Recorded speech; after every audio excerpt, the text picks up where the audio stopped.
Kako najbolje krenuti u novu godinu nego sa kvalitetnim planom, uzgoj voća i povrća uz naš kalendar radova i u lijepom društvu. Šta bolje možete dobiti na poklon? Vrlo je važno da se poslovi u vrtu i voćnjaku obave na vrijeme. Raspored tih poslova ovisi o godišnjem dobu, klimatskim uslovima i vrsti i količini biljaka koje želite uzgajati. Na našem kanalu imate detaljna uputstva kako koju biljku uzgajati od sjemena do ploda, no u današnjem videu vam donosimo raspored ili plan radova. Proći ćemo redom kroz mjesece u godini i reći kada se šta treba odraditi, posijati, presaditi kako bi vi uvijek imali dostupan plan radova. Naravno, sve te informacije ćemo redovno obrađivati kako koja dolazi na red i kako koje poslove budemo obavljali. Pa krenimo redom. Januar je inače hladan mjesec kada smo većinom na odmoru od poslova, ali ipak svaki povrtlar zna da za njega nema odmora, bez obzira koje je godišnje doba. Tu u priču dolazi uzgoj u plasteniku i tu uvijek ima posla, čak i tokom zime. Trenutno je ovakvo stanje u našem plasteniku i mi uživamo u berbi zelenog povrća. Tokom zime se kako na otvorenom, tako i u plasteniku uzgaja najviše zelenilo. Bijeli i crveni luk, blitva, špinat, matovilac, rukola, rotkvica i neizostavna zelena salata. U januaru je već i vrijeme intenzivne berbe svog tog povrća. Ukoliko nemate plastenik, ove biljke uspijevaju i na otvorenom, ali ih možete prekriti nekim improviziranim plastenicima. U januaru počinjemo sa inventurom sjemena i planiranjem vrta. Potrebno je pregledati zalihe sjemena i napraviti plan za nabavku za ovu sezonu. Plodored i raspored biljaka je vrlo bitan. Imate vremena, nacrtajte kako je vaš vrt izgledao, pa nacrtajte kako bi trebao izgledati ove godine. Kao smjernice kako odraditi smjenu usjeva imate naš video na tu temu, plodored. U iznimno rijetkim godinama moguća je i sjetva u vrtu, pa ako je baš jako topao januar, možete posijati bob i rani grašak, eventualno i špinat, jer najbolje je da pratite neke dugoročne prognoze kako bi znali koliko će takav uzgoj biti uspješan. U neke zaštićene prostore ili negdje gdje je zaklonjeno možete da posijete u posude presadnice različitog povrća. Najčešće se tu radi o korijenastom povrću poput mrkve, peršina, celera, cikle, rotkve i sličnih. Januar i februar idealno su vrijeme za pripremu kalema, odnosno plemki za kalemljenje, to je cijepljenje voćaka. Januar je pogodno vrijeme jer u to doba su plemke u potpunosti dozrele i vegetacija miruje. Uzimaju se vršne reznice jednogodišnjih izbojaka, jednostavno odrežete vrhove sa grana voćaka vrtnim škarama te spremite u vlažni pijesak ili u vlažne vrećice pa u frižider. I u voćnjacima ima posla. Trebalo bi baciti stajsko i mineralno gnojivo oko voćaka. Obavezno zaštitite voćnjak od zečeva i drugih štetnika koji bi vam mogli uništiti voćnjak. Ovo je i period kada kreće rezidba jezgričavih voćnih vrsta. Ukoliko imate tu sreću da je tlo odmrznuto i dovoljno toplo, možete presađivati grmlje, trajnice i ukrasne trave. Sve što ste zaključili da ste možda posadili na neko krivo mjesto, sada je trenutak da to ispravite i premjestite na pravo mjesto. Lagano ulazimo u februar, koji je mjesec kada je vrijeme da krenemo u bašte kako bi pripremili zemlju za sjetvu. Ima dosta povrća koje dobro podnosi zimu i može se posijati na otvorenom već u februaru ili martu. I ne samo da se može posijati, nego se i mora posijati baš tada kako bi ga uskoro imali za ishranu ili za prodaju.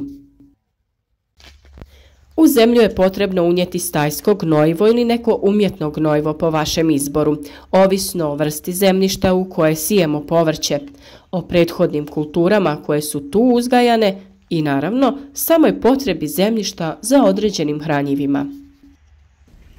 U februaru je idealno vrijeme i za orezivanje radi podmlađivanja voćnjaka. Počinje rezidba koštičavog i jabučastog voća. Uskoro će krenuti vegetacija, pa treba orezivati kruške, jabuke, šljive, dunje, trešnje, višnje i crne ribizle. Kada ste ovo uradili, počnite sa drugim ciklusom zaštite, to jest prskanjem voćaka. Također, ako dozvole vremenski uslovi, okopajte voćnjak. U vinogradu počinje priprema za sadnju u vinove loze, rezidbu u vinogradu treba obavljati u periodu mirovanja loze. Pojedine vrste ukrasnog bilja mogu da se orezuju već u februaru. To se odnosi na kamelije, hortenzije, magnolije i božure. Ukoliko nemate baštu, vrt, to jest nemate nekog zemljišta, sada je idealno vrijeme da pripremite izdignute gredice i pripremite sebi prostor u kojem ćete uzgajati velik broj biljaka. Ne bi vjerovali koliko produktivna može biti jedna mala gredica. Ona je i pogodna za prekrivanje kako bi zaštitili mlade biljke. Zemlja u njoj je rahla i plodna, te je samim tim idealna za uzgoj. Februar je pravo vrijeme za naklijavanje sjemena i pripremu presadnica. Pregledajte svoju kolekciju sjemena, proberite i vidite da li je sve u redu. Nabavite dodatno ukoliko je potrebno. Prema našim savjetima provjerite klijavost sjemena, podvrgnite sjemena klijavanju i pokrenite proces uzgoja rasada. Ukoliko je potrebno, napravite zaštićene prostore prema našim uputama kako bi biljke imale svoje klijalište u kojem će imati idealne uslove za razvoj i napredak. Ma šta drugi govorili, nemojte preuranjeno krenuti sa sjetvom određenih kultura jer dosta njih neće ni klijati na jako niskim temperaturama. Pratite naše video savjete redovno kako bi to učinili u pravo vrijeme i imali što manje štete i što manje propalih presadnica. Postoji mnogo kultura koje se u februaru ili martu mogu posijati, tako da bi ih što ranije mogli brati i konzumirati. Pripremaju se presadnice skoro svih biljaka koje ćete na otvoreno ili u plastenik presađivati već u aprilu. Rana sjetva je veoma važna za biljke poput boba, graška, špinata, crvenog i bijelog luka, rotkvica, jer one klijaju na temperaturi od 3 do 5 stepeni. Mart je naravno mjesec buđenja jer bliži se proljeće. Većina povrtlara koji imaju plastenike i neke zaštićene prostore su već posijali, pa čak i pikirali svoje povrtnice, čuvaju ih i uzgajaju za presađivanje u plastenike ili na otvoreno. A mart je udarnički mjesec za radove u bašti, u voćnjaku, povrtnjaku, zato je sada krajnje vrijeme da uđete u svoje bašte, da zasučete rukave kako biste započeli sa prvim radovima. Mart je idealan mjesec za pripremanje zemljišta za sadnju. Možete da zemljište okopate motikom, ašovom ili sa nekom manjom vrtnom mehanizacijom poput freze. Ukoliko je vaše tlo u povrtnjaku bilo prekriveno sa malčom tokom zime, tlo je ispod sada savršene teksture kako bi samo pristupili sjetvi. Nakon što obnovite malč, možda preokrenete kako bi se on bolje razgradio i dodate novi sloj malča. Mart je idealan mjesec za zasnivanje rasada sezonskog povrća kao što su prokulice, brokula, karfiol, kupus, krastavci, paradajz, paprika, lubenica, dinja i patliđan. Sada je dobro vrijeme da počnete i sa pravljenjem komposta. Kompostiranje je savršen način za recikliranje svog biljnog otpada, kao i određenog smeća iz kućanstva. Za uzvrat dobivate idealno hranjivo. U martu se u prvoj dekadi sije špinat, blitva, luk, mrkva, grašak, celer, salata. U drugoj dekadi rotkvice, celer, peršun, pastrnjak i mirodije, a u trećoj dekadi kelj, kupus i koraba. Ukoliko niste odradili testiranje zemljišta, sada je idealno vrijeme prije presađivanja i sadnje da provjerite kakvo je tlo u vašoj bašti, da li je alkalno ili kiselo. U zavisnosti od toga znati ćete šta u tlu možete da sadite i kako da postupate sa zemljištem. Slijedi nam april koji je mjesec sjetve i presađivanja kultura koje nisu toliko zahtjevne u pogledu toplote.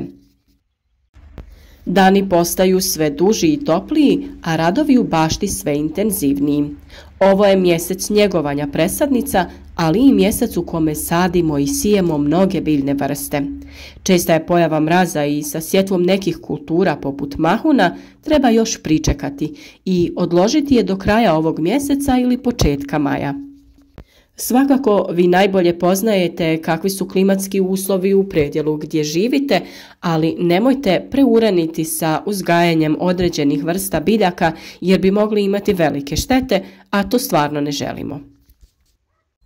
Paprike, patliđan, paradajz i druge presadnice nastavljamo njegovati u plastenicima ili u drugom zatvorenom prostoru.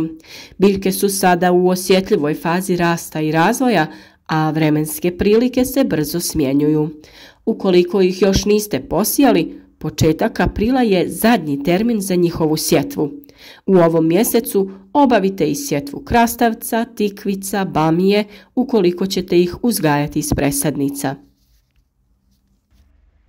April je i pravo vrijeme da se mlade biljke pikiraju u veće posude, a zatim da ih prihranimo odgovarajućim hranjivima. Za većinu toploljubivih kultura temperatura u plasteniku ne smije biti niža od 15 stepeni Celzijusa, jer će to izazvati stres i slabije formiranje cvjetnih pupoljaka, što će na kraju umanjiti urod.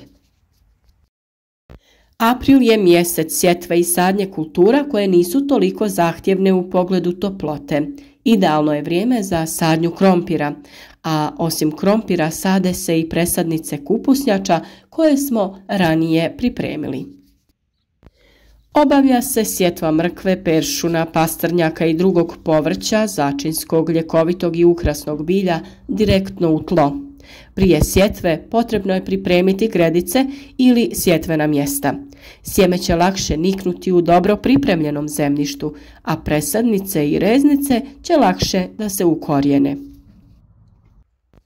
Krajem aprila na otvorenom se siju krastavci, tikvice, tikve, dinje i lubenice jer je tlo sada već dosta toplije. Ipak, budite oprezni zbog mogućih kasnih mrazeva i, ako je potrebno, izniklo povrće zaštitite od hladnoće pokrivanjem sa folijom, novinama, lišćem ili slamom. Ne želite li riskirati, pričekajte maj, koji je idealan za sadnju ovog povrća. Sada se obavlja i sjetva poriluka za jesenju berbu i sjetva graška za ranu ljetnu berbu. Ali sada je već i vrijeme za berbu. Obavlja se berba špinata, rotkvica, mladog luka, zelene salate i sličnog povrća. Pošto smo većinu poslova obavili u aprilu, maj je mjesec održavanja vrta, okopavanja, plijevenja, presijavanja ukoliko nešto ipak nije niknulo. Također je važno redovno pregledavati biljke, preventivno tretirati prirodnim preparatima za zaštitu od štetnika i bolesti. Oblikovanje stabljika biljaka, zakidanje zaperaka, postavljanje potpore i vezanje, potperavanje, sve su to poslovi koji u maju dolaze na red. Važno je i pravovremeno prihranjivati biljke od starta kako bi bile jake i otporne. Također je potrebno malčirati tlo oko biljaka kako bi tokom ljetnih mjeseci biljka u tlu imala dovoljno vlage, a ispriječiti ćemo rast upornih korova. Sve o prirodnim preparatima za zaštitu i prihranu povrća već smo objavili na našem kanalu, ali naravno kako vrijeme za te poslove dolazi, ponovno ćemo sa vama podijeliti naše najučinkovitije recepte. Uz ove lagane poslove stigao nam je mjesec jun, kada kreće berba većine plodova, ali nastavljamo sa radovima oko biljaka. Prihranjujemo redovno i vrlo je važno paziti na vlažnost zemljišta i pojavu oboljenja. A sada je i vrijeme pripreme sjemena biljaka koje ćemo sijati za jesensko-zimski uzgoj poput kupusa, karfiola, boranije i drugih. Neke biljke poput boranije možete uzgajati tokom cijele godine kako bi ih uvijek imali svježe u vrtu. Nemojte zato sijati velike količine odjednom, nego u razmaku od 15 do 20 dana redovno sijte, one će dozrijevati, a nove će cvjetati i davati nove svježe plodove. Iako je utisak da se u julu radovi privode kraju, to nije tako. U ovom nam mjesecu stiže berba plodova. Potrebno je češće zalijevanje, treba okopavati i plijeviti, dodavati novi sloj malča, a još uvijek nije kasno ni za sjetvu određenih vrsta. Za naredni mjesec, to jest juli, karakteristične su visoke temperature i suša. Iako to zavisi od vremenskih prilika i samoj godini, pa tako nekad ovaj mjesec ima i previše kiše.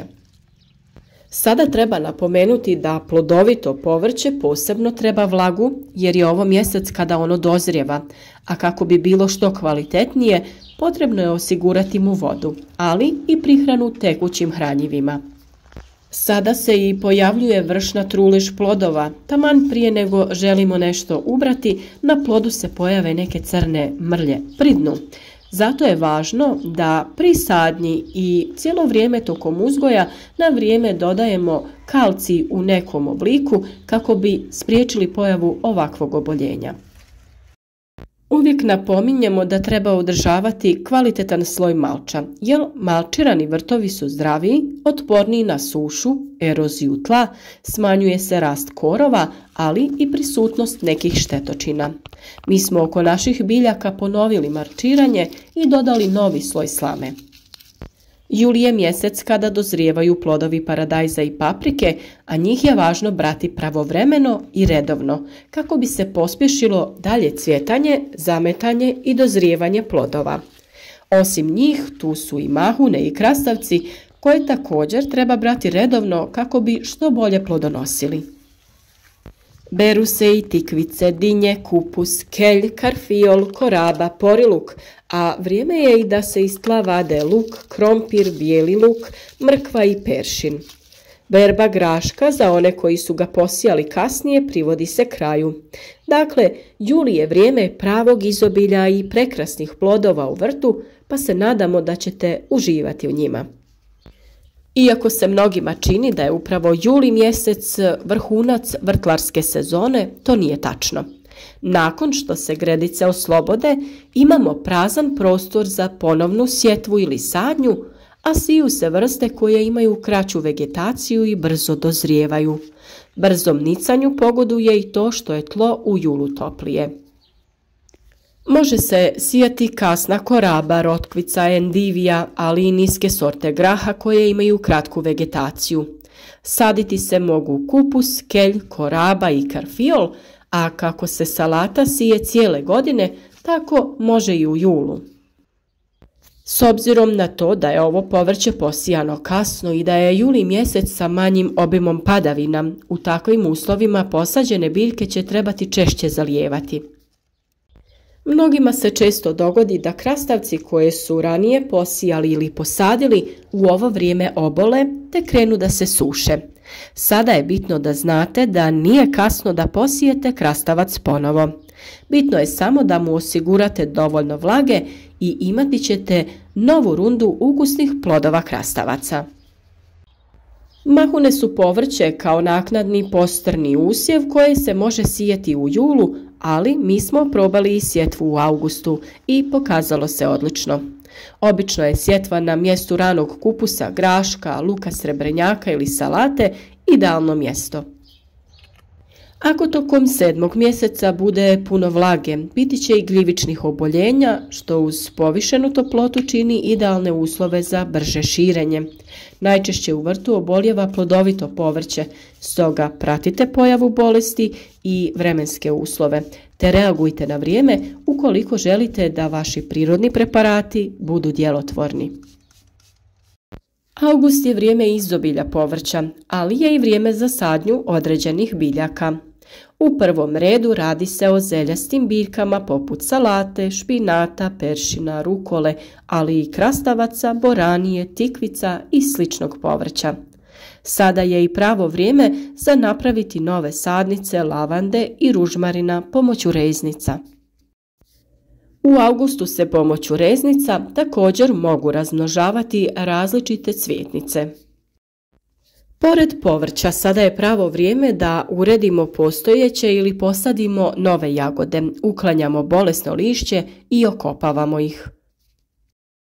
U septembru nestaju i one ljetne vrućine, no prije sjetve novih vrsta treba pobrati ono što je u vrtu još ostalo i iskoristiti za pripremu zimnice koja će nas okrijepiti tokom hladnih mjeseci.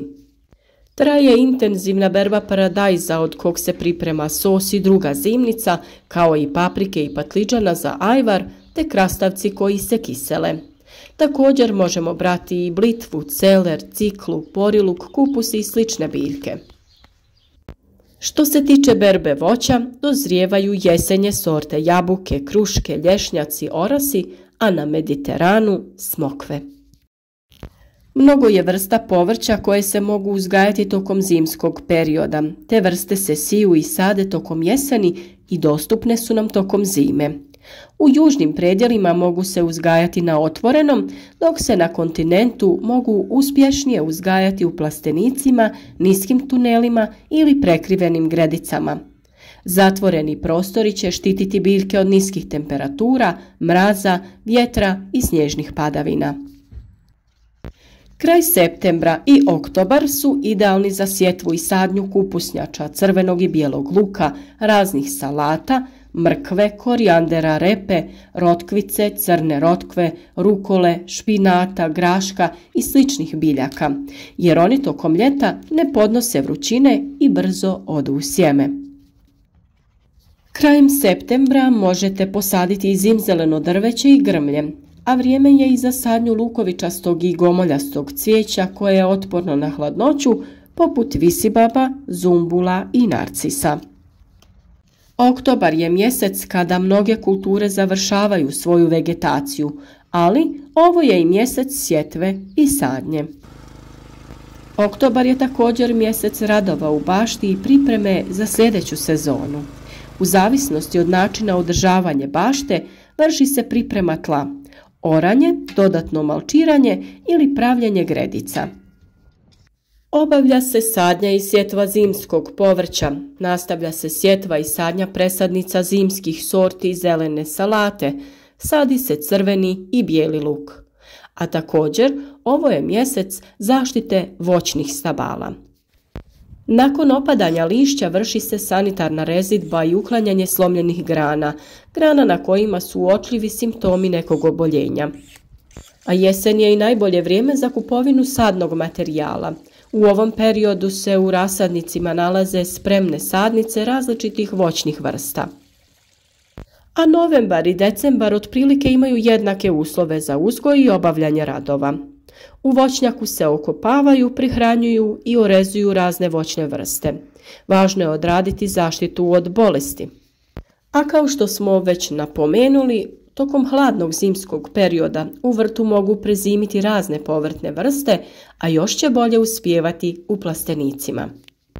Te biljke smo već spomenuli na početku videa. Radi se o različitim zeljastim kulturama poput blitve, špinata, luka, matovilca, rukole. Također možete da odradite i sjetvu određenih vrsta poput mrkve, peršina, graška koje će prezimiti i na proljeće krenuti sa vegetacijom. Detaljne upute o svim ovim radovima već imate na našem kanalu pa ih potražite. Ali naravno da je potrebno da i u narednom periodu redovno pratite naše savjete kako bi sve ove radove odradili na vrijeme. Podržite naš rad sa like, podijelite video sa prijateljima na društvenim mrežama, a obavezno pišite nam vaše komentare, pitanja koja imate ili nešto što želite sa nama podijeliti. Vjerujemo da je pred nama jedna vrlo uspješna sezona uzgoja, a vi pratite naš rad, naše savjete i uzgajemo zajedno zdrave i plodonosne biljke.